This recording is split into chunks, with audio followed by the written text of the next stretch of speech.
Serge, est-ce que tu pourrais nous présenter donc déjà toi ta place dans le département de mathématiques à l'université Galatasaray et nous parler un petit peu plus en détail de tes cours et ton implication au sein du département de mathématiques de l'université?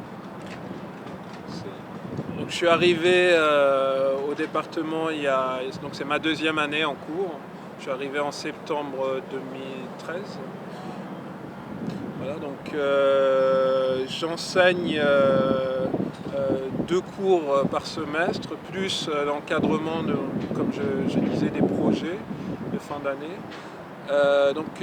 Au premier semestre, j'enseigne le cours d'analyse en la variable réelle 1. Donc il y a analyse en la variable réelle 2 qui est enseigné au second semestre. C'est un cours qui dure 5 heures, donc c'est 5 heures hebdomadaires, 5 heures par semaine. C'est un cours de première année, souvent qui est assez difficile pour les étudiants, puisque c'est le premier contact avec l'abstraction, les méthodes axiomatiques, etc. Au niveau de l'évaluation, donc, je donne des quiz hebdomadaires. Donc chaque semaine, je pose des questions de cours. Donc il faut connaître son cours, travailler son cours régulièrement. Il y a aussi des examens partiels, donc 3 examens partiels et un examen final.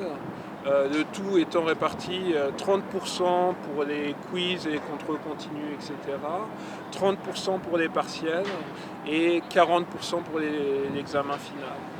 Donc voilà, ça c'est pour le cours d'analyse en la variable réelle. Je donne aussi au premier semestre un cours de topologie qui s'adresse aux étudiants de 3e année.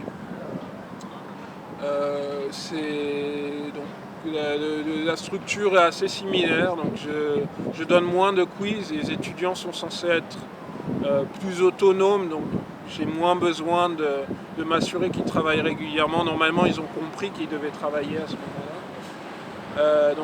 Il y a un quiz à peu près toutes les 2 semaines.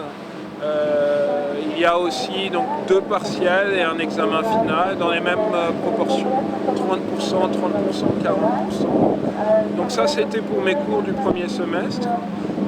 Au second semestre, donc je donne la topologie c'est 4 heures par semaine. Au deuxième semestre, donc je donne la suite du cours d'analyse, donc analyse en la variable réelle 2. C'est aussi un cours de 5 heures par semaine. Le même système d'évaluation et je donne un cours qui s'appelle algèbre linéaire 2. Donc il y a quelqu'un d'autre qui donne algèbre linéaire 1. Donc algèbre linéaire 2 qui est un cours de 2e année. Voilà. Je sais pas. Est-ce que tu peux détailler un petit peu les grandes lignes de ces cours que tu enseignes, le contenu en gros de ces cours? Je vais peut-être pas parler de tout parce que les choses sont assez techniques, mais je vais peut-être parler de l'analyse. L'analyse, c'est l'étude des nombres réels. Alors, qu'est-ce que c'est les nombres réels?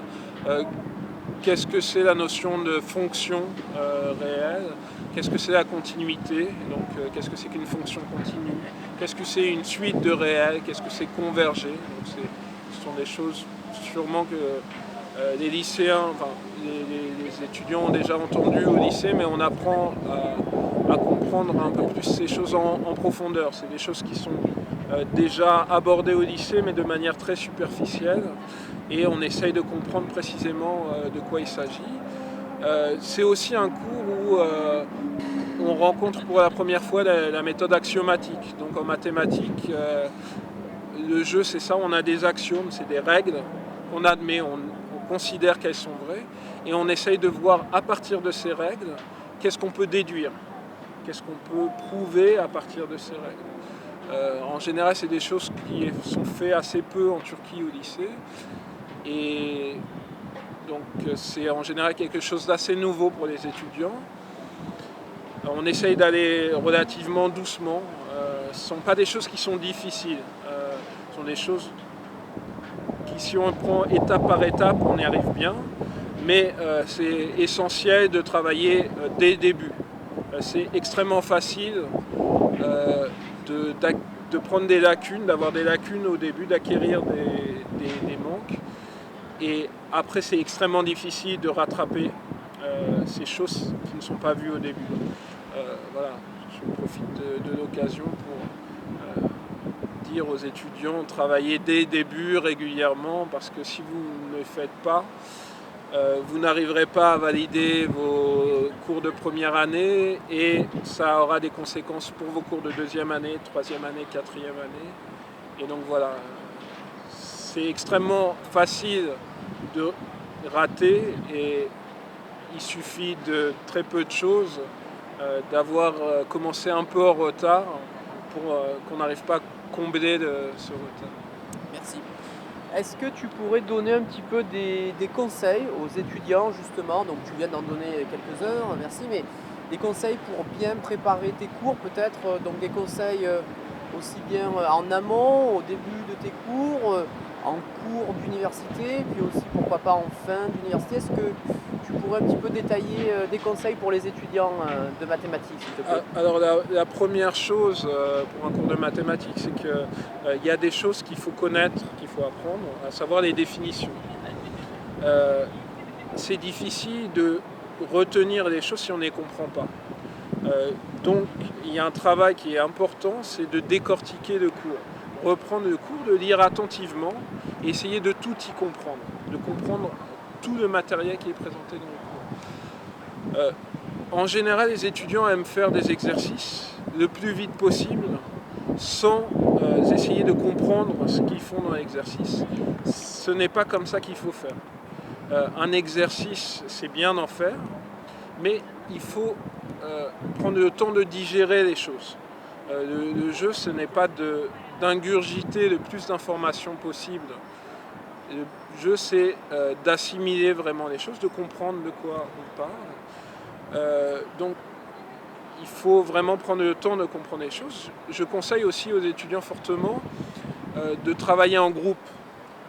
C'est très facile de croire qu'on a compris. Et quand on est tout seul, on peut croire qu'on a compris. Et quand on discute avec son ami, on peut se rendre compte qu'il y a quelque chose qui n'est pas bien compris, parce qu'on ne sait pas expliquer à son ami ce point-là, qu'est-ce qu'il signifie, etc.